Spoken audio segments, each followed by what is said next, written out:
하나님은 우리에게 십계명을 주셨죠. 예수님은 이 십계명을 크게 둘로 구분해서 말씀을 하십니다.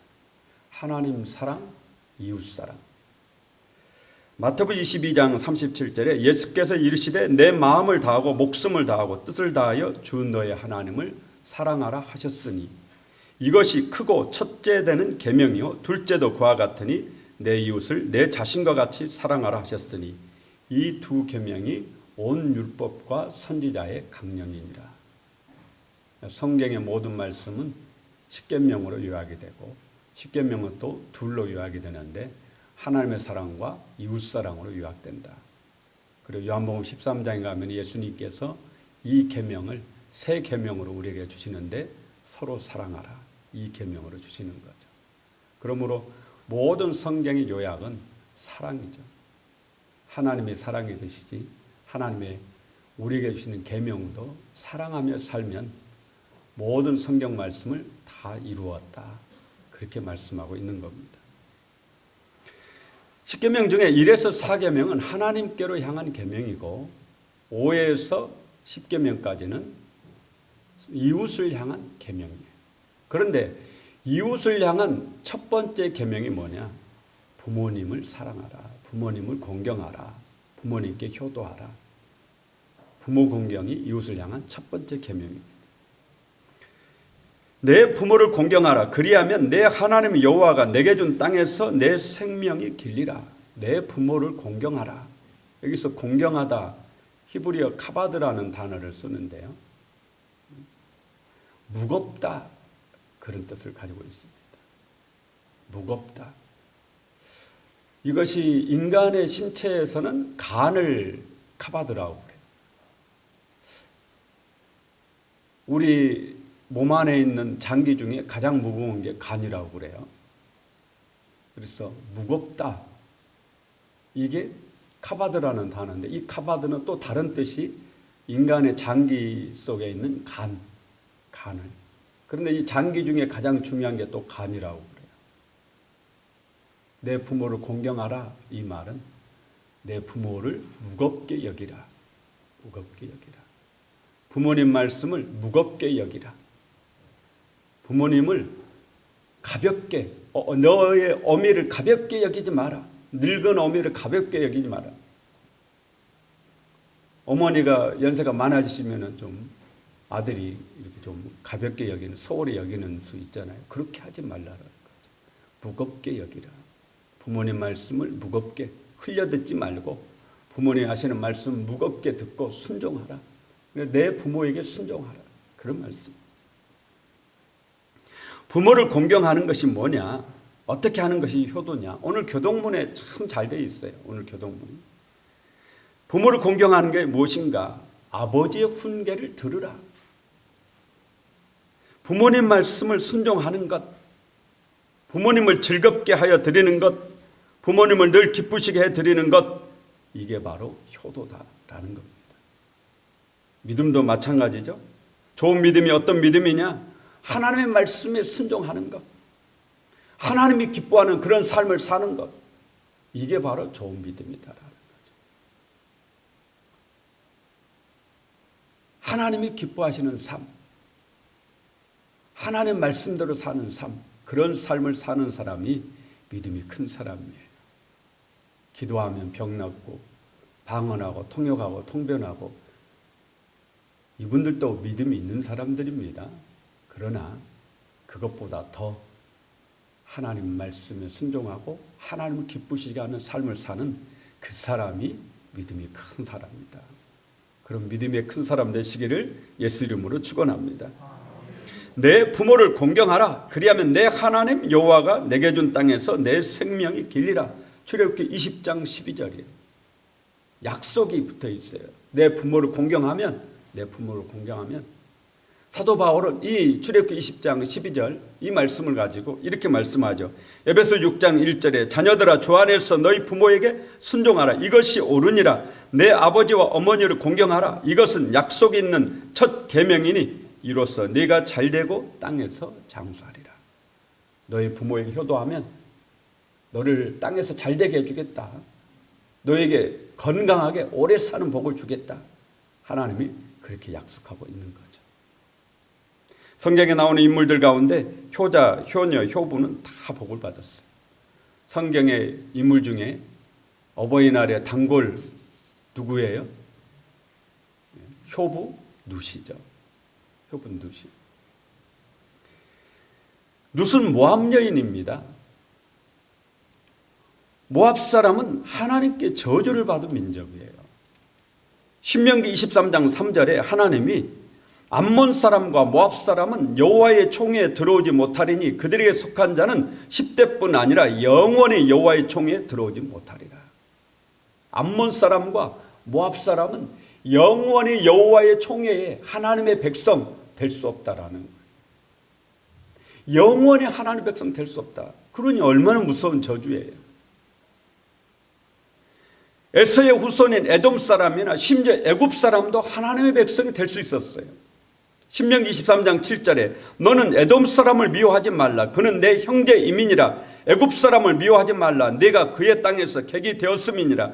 그들의 3대 후 자손은 여호와의 총회에 들어올 수 있느니라. 애굽 사람, 에돔 사람은 3대 후 자손은 하나님의 백성 될 수 있다라는 거예요. 그런데 모압 사람, 암몬 사람은 영원히 하나님의 백성이 될 수 없습니다. 구원받을 수 없어요. 그런 저주받은 민족에 태어난 여인이 바로 룻입니다. 그런데 이 룻은 이 영원한 저주를 축복으로 바꿨다라는 거죠. 어떻게 바꿨습니까? 시어머니 나오미에게 효도를 다함으로, 효를 다함으로. 이삭도 내놓을 만한 효자죠. 아버지 아브라함이 모리아산에서 이삭을 죽여 하나님께 번제로 바치려고 할 때 이삭의 나이가 약 17살쯤 됐습니다. 17살 소년이 100세가 넘은 아버지 밀치고 달아나는 것은 일도 아닐 거예요. 그러나 이삭은 자기를 죽여서 번제로 바치려는 그 아버지의 뜻에도 순종한다라는 거죠. 도저히 우리 상식으로는 오늘날 우리가 받아들이기 어려울 정도로. 그런데 이삭은 이삭 나름대로의 분명한 확실한 믿음이 있었습니다.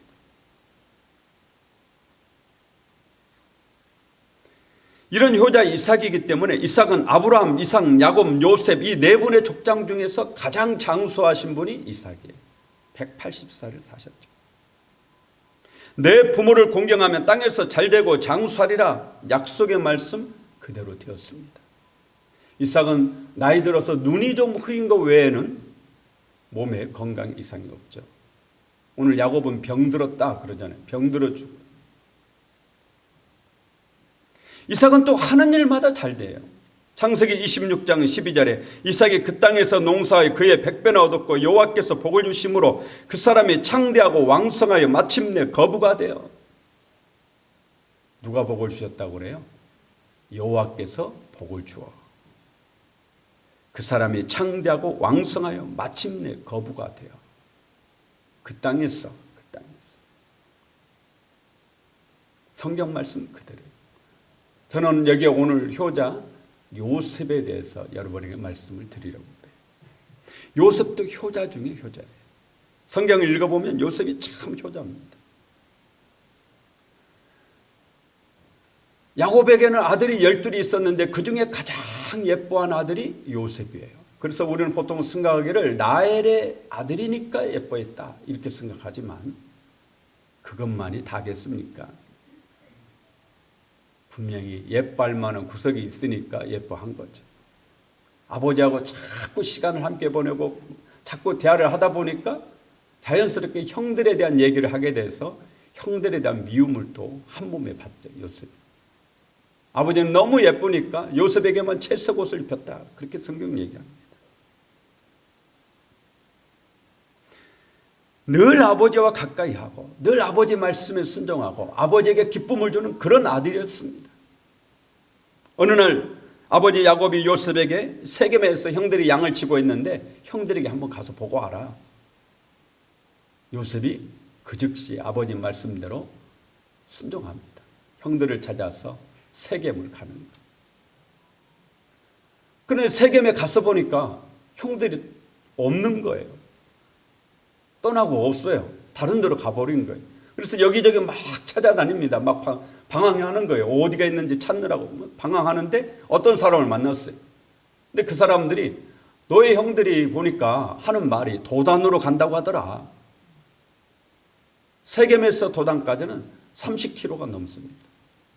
그러면 아마 다른 아들들 같으면은 그냥 집으로 돌아가서 가보니까 형들이 없습니다. 이랬을 거예요. 그런데 요셉은 그러지 않습니다. 형들이 자기를 좋아하지 않는 줄 알아요. 그러나 아버지의 말씀에 순종하기 위해서 세겜에서 또 도단까지 또 갑니다. 아버지의 말씀에 순종하기 위해서 그렇게 하는 거예요. 정말 효자죠.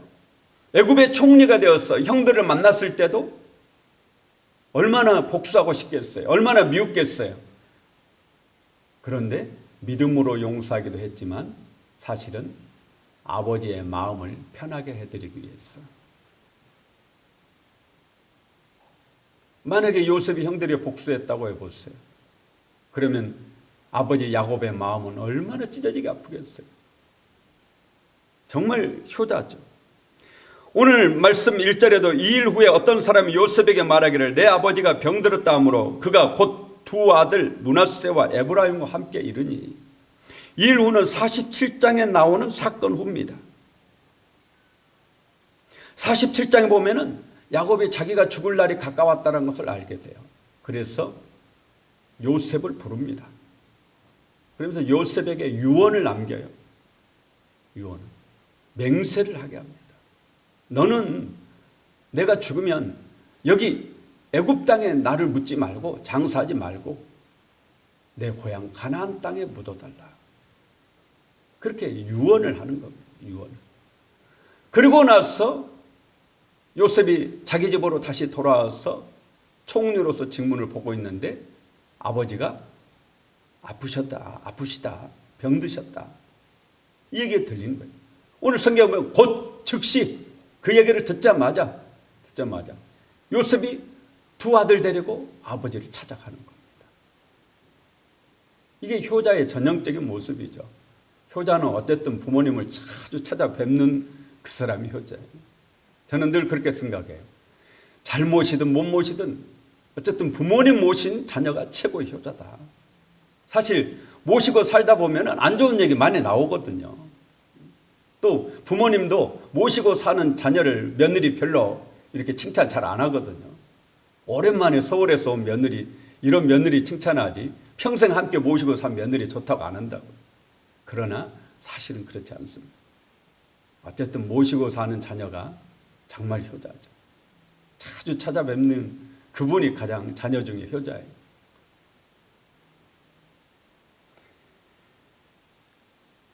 그런데 이번 방문에서 요셉은 아버지 야곱으로부터 엄청난 축복을 약속을 받습니다. 그것은 아버지 야곱이 요셉에게 놀라운 제안을 하는 거예요.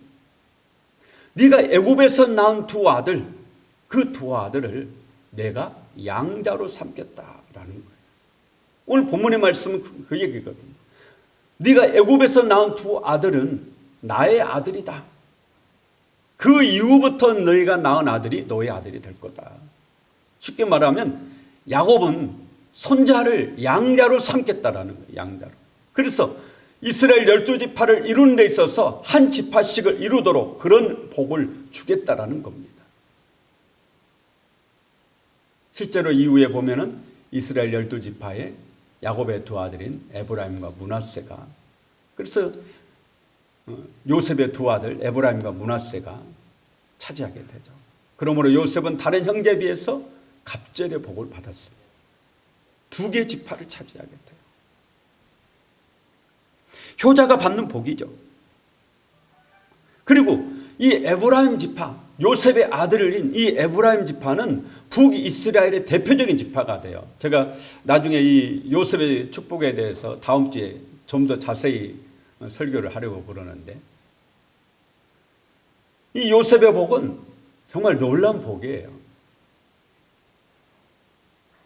형제들에 의해서 두 갑절의 복을 받고 또 그 요셉의 아들인 에브라임은 북이스라엘이 10개 지파거든요. 10개 지파 중에서 가장 강성합니다. 그렇기 때문에 북이스라엘이라고 부르지 않고 에브라임이라고 이렇게 부르던 때가 있어요. 호세아 선지자는 북이스라엘을 늘 에브라임이라고 그렇게 불러요. 그만큼 이 요셉의 후손들이 강대했다라는 거예요. 강대. 이런 복을 받았다라는 거죠. 매번 말씀드리지만 구원은 하나님 은혜로 받습니다. 하지만 상은, 복은 내가 잘해야 받는 겁니다. 구원은 선물이에요. 내가 잘했다고 해서, 내가 못했다고 해서, 내가 뭔가 좀 남보다 나아서 받는 게 아니에요. 구원은 하나님이 여러분에게 주시는 은혜의 선물입니다. 그러나 하나님께 받는 복은 먼저는 사모하는 사람에게 복을 주시고, 그리고 내가 뭔가를 하나님께 헌신을 해야 됩니다. 그게 기도의 헌신이든 예배의 헌신이든 아니면 물질의 헌신이든 봉사의 헌신이든 반드시 여러분이 잘한 것에 대한 대가가 복이에요. 그래서 복은 선물이 아닙니다. 복은 반드시 잘한 것이 있어야 받는다. 하나님께. 요셉이 복을 받은 것은 그의 가족 전체를 다 살렸잖아요. 그런 큰 공을 세웠기 때문이에요. 가나안 땅에서 7년 대기근으로 인해서 죽을 수밖에 없는 그 가족을 애굽으로 다 모셔와가지고 가족 전체를 다 요셉이 살렸거든요. 그렇기 때문에 이런 복을 하나님이 주신 겁니다. 성경은 여러분이 효도하면 하나님이 복을 주신다. 그렇게 말씀하고 있습니다. 내가 복을 받고 싶다. 복이 필요하다. 여러분 효도하면 복을 주신다. 약속하고 있습니다. 약속이 있는 첫 계명이니 네가 땅에서 잘되고 장수하리라. 내가 하는 일이 좀 잘 안 된다. 그러면 생각을 해보세요. 효도하면 땅에서 잘되고 장수하리라. 건강하게 오래 살리라.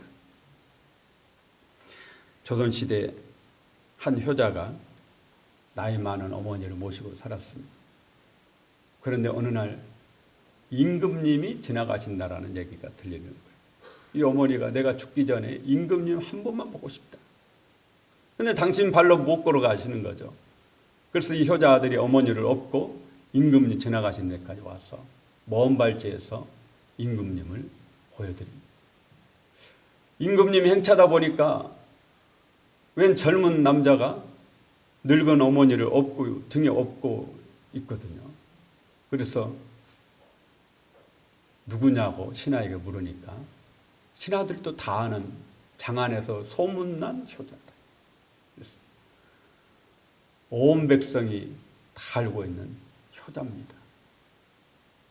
저에게 쌀 10섬과 100냥을 하사하노라. 이 얘기를 들은 그 동네에 아주 불효자식이 있었다고.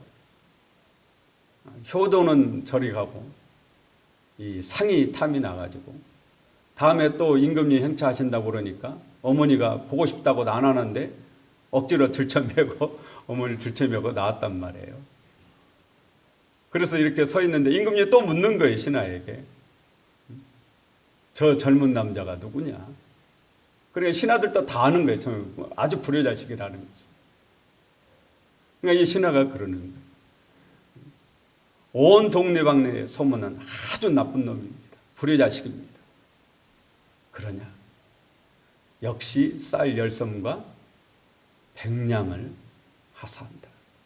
그러니까 신하가 깜짝 놀라면서 아니 저런 불효자식에게 그런 상을 내리시겠냐고 그러니까 임금이 아주 놀라운 얘기를 했다고 그러죠. 효도는 흉내만 내도 훌륭하니라. 효도는 흉내만 내도 훌륭하다. 그랬다고 그래요.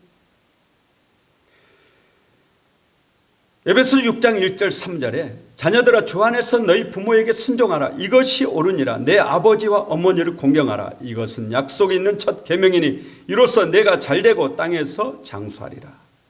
이 말씀을 마음에 새기고 저도 그렇지만 여러분도 부모님께 효도를 다하며 사시기를.